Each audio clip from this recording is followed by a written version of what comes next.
ہر subject کے اندر نا 3 قسم کی فکر بن جاتی ہے.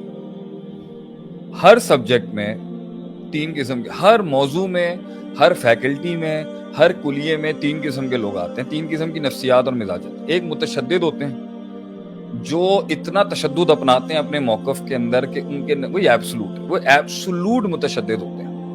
ایک وہ ہوتے ہیں جو ایبسولوٹ متساہل ہو جاتے ہیں, ہر چیز میں انہوں نے جو ہے نا آسانی اور نرمی کے نام کے اوپر کمپرومائز کرنا. اور ایک متوسط ہوتے ہیں. تو متساہل, متشدد, متوسط طبقہ وہ ہوتا ہے جو وسطی ہوتا ہے, جو بیچ کا ہوتا ہے. یہ بڑے مسائل ہیں زندگی کے اندر بھائی, کہ بیوی اور ماں کے جھگڑے میں کیسے فیصلہ کریں, بڑا مسئلہ ہے. بعض لوگ کہتے ہیں ڈگری نہیں ہونی چاہیے, بعض کہتے ہیں ڈگری ہی ہونی چاہیے, اس کے بغیر قابلیت ہی نہیں ہے بات کرنے کی, افراط تفریط. بعض لوگ کہتے ہیں, یہ کہتے ہیں ان میں ڈیسائیڈ کرو. میں مطلب علم بھی ضروری ہے, تجربہ بھی ضروری ہے. تجربہ بغیر علم کے پیش کیا جائے گا تو بہت ہی عجیب بد تہذیب لگے گا, اور علم بغیر تجربے کے پیش کیا جائے گا تو وہ بہت ان پروفیشنل لگے گا. وہاں پہ پتہ چل رہا ہوگا کہ کاغذی باتیں, اس کا حقیقت سے کوئی لینا دینا نہیں. یہ افراط تفریط کھڑی ہوتی ہے. جو لوگ کیپٹلزم کا رد کرنے جاتے ہیں وہ کمیونسٹ بن جاتے ہیں, جو کمیونزم کا رد کرنے آتے ہیں وہ کیپٹلزم بن جاتے ہیں. کیپٹلزم بھی ایکسٹریم, کمیونزم بھی ایکسٹریم, سوشلزم بھی ایکسٹریم, اسلام پھر بیچ کی راہ نکالتا ہے. نہ ٹوٹلی گلا گھونٹ دیتا ہے عوام کا, نہ ٹوٹل جو ہے اس کو اتنا کیپیسیٹیٹ کر دیتا ہے کہ وہ جو چاہے اپنی مرضی سے کر لے. یہ زندگی کا سارا فلسفہ. ابن قیم کی ایک کتاب ہے رحمہ اللہ علیہ کی, مدارج السالکین, اس میں بڑا لکھا ہے انہوں نے اس کو. ایک بندہ تقدیر کے اوپر گیا, اس نے اللہ کی تقدیر ہی رد کر دیا, دوسرے نے کہہ دیا انسان خود اپنی تقدیر لکھ لیتا ہے. پھر افراط تفریط. ہر موضوع, ہر فیکلٹی میں آپ کو یہ افراط تفریط ہی مل رہی ہوتی ہے, جس کی وجہ سے سسٹمز برباد ہوتے ہیں, سسٹم تباہ. علم ہے ہی اس چیز کا نام کہ بھائی ایک پارٹی کہتی ہے بھائی ریسورسز مت دیکھو اور قدم لگا کود جاؤ, ایک پارٹی کہتی ہے پوری میتھمیٹکس کرو پھر ریسورسز دیکھو پھر لگاؤ. یہ افراط تفریط.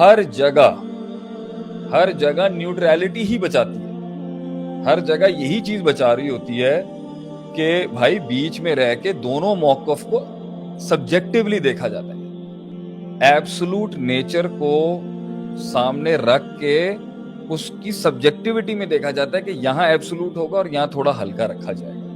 علم ہے وہ چیز جو بتائے گی آپ کو کہ جنگ کون سی لڑنی, کس دشمن سے پہلے لڑنا ہے, کس سے بعد میں لڑنا ہے, کتنا نقصان دیکھنا ہے, کتنا. اب ایک پارٹی ہے وہ کہہ رہی ہے کمپٹنسی ہونی چاہیے. ابھی پچھلے دنوں میں نے پوسٹ کیا تھا جی کہ اگر قابلیت ہے, ایمانداری نہیں ہے تو فساد ہے. کرپشن لکھا میں نے آگے, اور کرپشن سے مراد میرا فساد ہے, کرپشن سب سے بڑا فساد ہے. اور میں نے لکھا اگر ایمانداری ہے مگر قابلیت نہیں ہے وہ بھی بربادی ہوگی. اس کی بہت سے لوگوں کے سوالات اٹھ گئے, دوسری والی لائن ہی غلط ہے. بھائی کیسے آپ ایک قابلیت کو سامنے رکھ کے ایمان کی بیسس, میں کہہ رہا ہوں نا یہاں بھی ایکسٹریم. ایک پارٹی کہتی ہے امت میں انقلاب آئے گا ما فوق الفطرت, صرف توکل کے اوپر, اور گراؤنڈ پہ کوئی کام کرنے کی ضرورت نہیں ہے.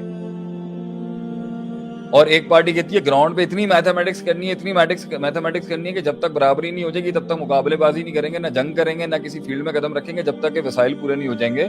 اس لیے وہ کہتے ہیں توکل بھاڑ میں جائے. نعوذ باللہ. ایکسٹریمز. ہر ایک پارٹی کہتی ہے سائنس کی کوئی اوقات ہی نہیں, ایک پارٹی کہتی ہے بھائی طب میں ہی بیٹھے رہو, وہ طب میں ہے, ایلوپیتھی کی. تو یہ ہر جگہ کل حزب بما لدیہم فرحون. ان سب سے نکلنے کے لیے آپ صلی اللہ علیہ وسلم نے کیا حل دیا تھا؟ فلولا نفر من کل فرقۃ منہم طائفہ. تم سب کے سب لڑنے جھگڑنے نہیں نکل جانا, یاد کرنا. کیوں نہیں سوسائٹی کا ہر طائفہ, ہر سیگمنٹ میں سے ایک ایسا گروہ تیار ہو لیتفقہوا فی الدین, جو دین کی اس ان ڈیپتھ انالیسس کو سمجھے جس سے وہ فقہ الواقعہ اور ہونے والے وقوعے کی ادراک صحیح کر سکے کہ مسئلہ یہ ہے. اب آپ دیکھیں, اس میں you want to add something? نہیں آپ وہ یاد نہیں ہے حضرت عمر اعلام الموقعین میں امام ابن قیم رحم اللہ علیہ فقہ کے باب میں اس کو لے کے آئے ہیں, فقہ سمجھاتے ہوئے کہ حضرت عمر کے دور کے اندر ایک مسئلہ ہو گیا کہ ساسان جب فتح ہوا تو جو لوگ کسی علاقے کو فتح کرتے تھے تو غنیمت کا مال 1/5 کو چھوڑ کے 4/5 ان کے پاس ہوتا تھا, جو مغنمین تھے میرے خیال سے. خمس کو چھوڑ, خمس جو تھا وہ اللہ رسول کو دے کے 20% لے لیا وہ وہاں, اور 80% جو ہے وہ وہی کنزیوم کرتے تھے جنہوں نے علاقہ کانکر کیا. حضرت عمر رضی اللہ عنہ نے کہا کہ بھائی مجھے یہ پیسے چاہیے, میں چاہتا ہوں یہ بیت المال میں ٹریجری میں جمع ہو. صحیح.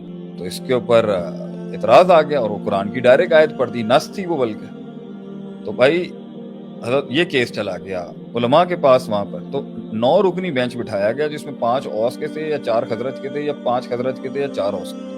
اور حضرت عمر نے اپنا کیس پٹ اپ کیا کہ بھائی میری جو بارڈر پوسٹ ہیں اس کے اوپر مجھے خطرہ بہت زیادہ ہے، مجھے پیسے بہت زیادہ چاہیے. اور یہ قرآن کا ڈائریکٹ آرڈر آیا ہوا ہے کہ جو بھی کسی علاقے کو فتح کرتا ہے وہاں غنیمت کا مال جو ہے وہ پہلے وہیں ان کا حق ہے 1/5 ٹریجری میں چلا جائے گا اللہ رسول کے نام. میں تو چاہتا ہوں کہ مجھے سارا ملے کیونکہ میری پوسٹوں پہ بارڈر پوسٹ پہ بہت خطرہ ہے. ادھر انہوں نے کہا نا کہ آپ اس جزوی مسئلے کو کسی کلی قاعدہ بھی آپ کے پاس ہے تو پیش کریں کوئی. یہاں تو قرآن کی ڈائریکٹ آیت ہے. ایک اسپیسیفک مسئلے کے اندر ایک میکرو پرنسپل لا کے عام کو خاص، خاص کو عام، انڈیفینٹ کو ڈیفینٹ، ڈیفینٹ کو انڈیفینٹ کرنا، یہ علم استعمال ہوئے ہیں اس دور کے مسائل کو سالو کرنے کے لیے. یہ دین اور شریعت پڑھے بغیر تو آ نہیں سکتے. یہاں تو ہر بندہ ہی جو ہے وہ اپنے آپ کو علامہ بنائے بیٹھا ہوا ہے کہ جی اس کے پاس علم کے سارے فرقان ہیں، ساری ڈائمینشنز ہیں، ساری ڈائنامکس ہیں، اور بات ڈائنامکس کی بعد ہے اللہ کی مراد کی.